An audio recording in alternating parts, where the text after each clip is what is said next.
What's up, everyone? How are you? Welcome back to the channel. the.NI Gamer reacts back with another American football NFL video for you. It's going to be the best quarterbacks of every decade. It doesn't actually say what decade it starts at, but this one should be a good one to see. Hopefully it gives you stats and all as well. I would love to see that there. But I haven't seen the video, so I don't know what it'll be, but I know there'll be a lot of good clips. But folks, if you like what you're seeing, you know what to do. Hit the like button, subscribe to the channel, turn the notification bell on, and remember to check out the NI Gamer 1985, my gaming channel. But let's head into it and see the best quarterbacks of the last load of decades.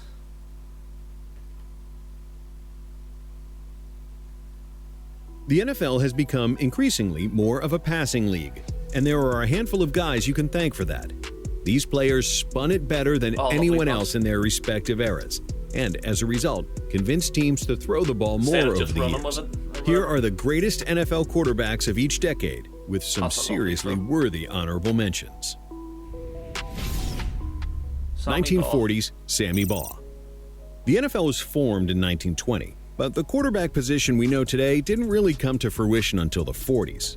Back then, teams viewed passing as being too risky and not worth it, so they just ran the ball over and over again. That is, until Sammy Baugh came along. Sammy, after starting out as a halfback, showed the league the pros of throwing the ball and is credited as being a pioneer of the position. He was even given the nickname Slingin' Sammy. He led the NFL in completion percentage 8 different seasons that decade, led in passing yards 3 seasons, and was a 3-time first-team All-Pro and 3-time second-team All-Pro. He finished his career with 21,886 passing yards and 187 touchdowns, which was incredible production for the time. 1950s, Otto Graham. While Graham retired in 1955, just over halfway into the decade, he still takes the crown for the 50s. Thanks to him, the Browns won 3 NFL championships in a 6-year span beginning in 1950. Yeah, you heard that right. The Browns won 3 NFL championships. And those 3 seasons that didn't end in a title, Graham still had his team in the championship game each time. He won 3 league MVPs and was a 4-time first-team All-Pro in just a 5-year stretch.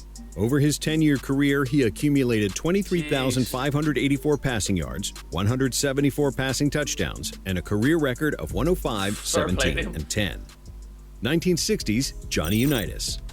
A 9th-round draft pick in 1955, Unitas was cut before even throwing a pass in an NFL game.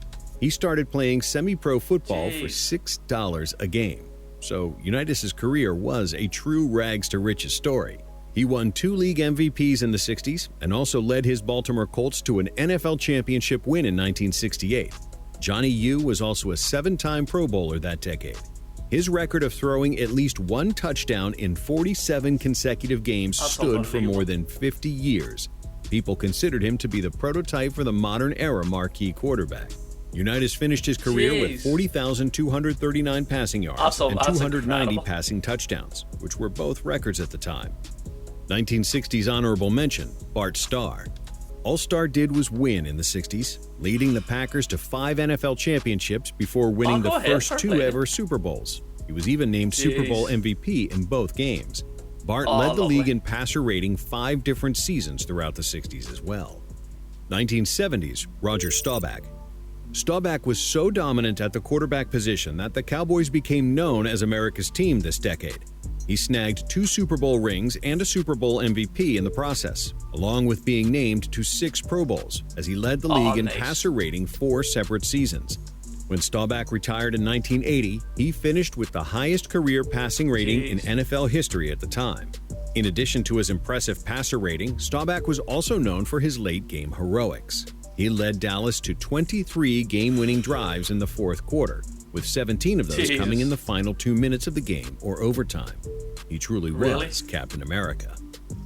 1970s honorable mention, Terry Bradshaw. Having an all-time defense in the steel curtain on the other side of the ball definitely played a role in the Steelers winning as much as they did in the 1970s. But that isn't to say that Bradshaw leading his squad to 4 rings in a decade isn't quite the feat. Throw in his 2 Super Bowl MVPs and 1 league MVP in 1978, and that's why he gets a mention here. 1980s, Joe Montana. Joe Cool was exactly that in the 80s, as he brought home 4 Super Bowls and 3 Super Bowl MVPs. That's unbelievable. No moment was too big for Montana, who always seemed to rise to the occasion. In Super Bowls, Montana incredible. went 4-0, passing for over 1,100 yards, 11 touchdowns, and 0 interceptions. From Chelsea. He also had more than just team success that decade, as he was named to 6 Pro Bowls, won a league MVP, led the NFL in passing touchdowns and passer rating 2 seasons respectively, and was the league's completion percentage leader for 5 different seasons. 1980s honorable mentions: John Elway. For Elway, his dominance didn't get started until around halfway through the decade, so it was just too deep of a hole to dig out of to catch Montana. He did his best to do so, though, managing to lead the Broncos to 3 Super Bowl appearances, making 3 Pro Bowls, and winning a league MVP. Dan Marino. The only real knock on Marino's resume is that he never won a Super Bowl and only made 1 appearance in the big game. This wasn't for lack of individual excellence, though. Marino won a league MVP in '84, was a first-team All-Pro for 3 seasons in a row from '84 to '86, made 5 straight Pro Bowls from '83 to '87, and led the NFL in passing yards and touchdowns respectively for 3 years in a row from '84 to '86. 1990s, Steve Young. From one 49er legend to another, Young was Montana's backup in San Fran from '87 to '90, and he picked up exactly where his predecessor left off. Young led the Niners to a Super Bowl victory where he was named the game's MVP, won 2 league MVPs, was a 7-time Pro Bowler, led the league in passing touchdowns 4 seasons, passer rating 6 times, and completion percentage 5 times. He threw for over 3,000 yards in 5 seasons that decade, including 2 for more than 4,000. Upon his retirement, he finished with the highest passer rating in league history. 1990s honorable mentions: John Elway. Elway finally got over the hump this decade and won 2 Super Bowls. He added 6 more Pro Bowls and led the league in passing yards in '93. Troy Aikman. Leading your team to 3 Super Bowl wins in a 4-season stretch 100%. Will definitely get a mention, and that's exactly what Aikman did in the 90s. He also made 6 straight Pro Bowls from '91 to '96. His numbers were not all that flashy, but he was a winner. Doesn't always need to be, as long as you're a winner, as long as you show up in the main. You have to be pretty dominant to win 3 straight league MVPs in any sport, which Favre did from '95 to '97. He also won a Super Bowl and made 5 Pro Bowls as he led the league in passing touchdowns 5 times and passing yards twice. 2000s, Peyton Manning. With a resume as large as his forehead, Manning was a machine in the 2000s. He made the Pro Bowl in every season that decade except for 1. Manning also won a Super Bowl, was named league MVP 4 times, first-team All-Pro 5 times, led the league in passing yards twice, passing touchdowns 4 times, and passer rating 3 times. He became the face of Colts football as he lifted them from the league's cellar to a consistent contender, making 11 straight playoff runs and winning 8 division titles from 1998 to 2010.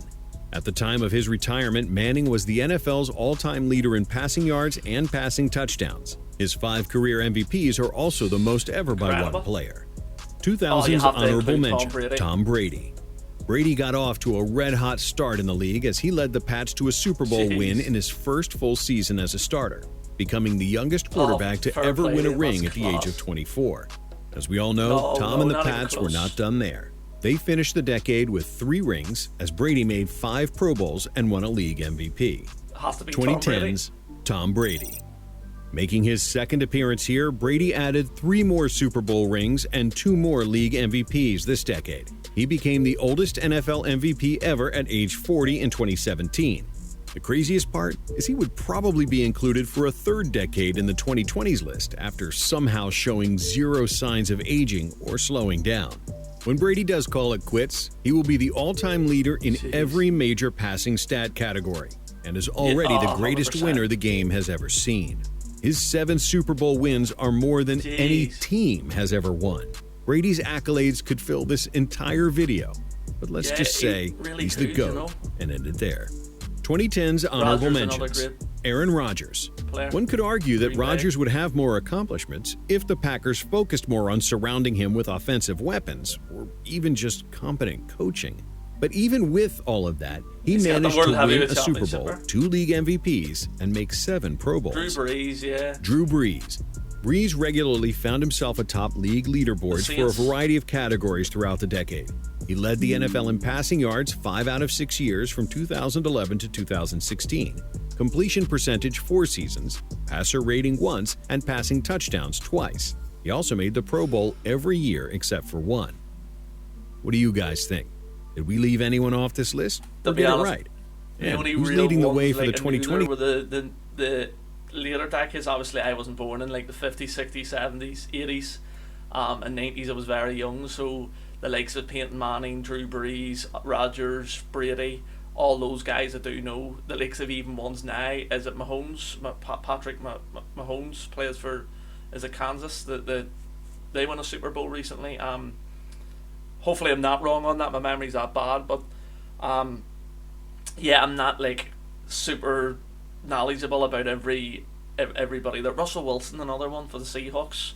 Don't know if he's still playing for them or what, but yeah, a lot of really good good stats there. That's what I was glad with, the stats. They were telling you passing yards and all, and what Super Bowls they won, and how many times I went to the Pro Bowl or whatever, and things like that. That was absolutely unreal. And you know, even seeing the first guy, so the NFL, well, it probably wasn't the NFL, but I mean American football back in the 20s until the 40s was just all running based, you know, just constantly making those runs before what was his name again? It's how bad a memory is. Before the guy that just started throwing the ball, you know, constantly. Like that's incredible. That's a great story. I'll remember that, so I will. I need to go back and check out his name. Get it to stick in my head. But it's class how it is now evolved. That probably the main thing is passing, or at least, you know, that's what's, you know, at least where all the great probably players start from or whatever. But folks, if you enjoyed this one, you know what to do. Hit the like button, subscribe to the channel, turn the notification bell on, and remember to check out the NI Gamer 1985, my gaming channel. And if you have anything to add, or if you have anything to let me know, put it in the comment section. As long as it's nice and not disrespectful, I definitely will respond. But anyway, thanks again, folks. I'll see you all in the next one. Bye.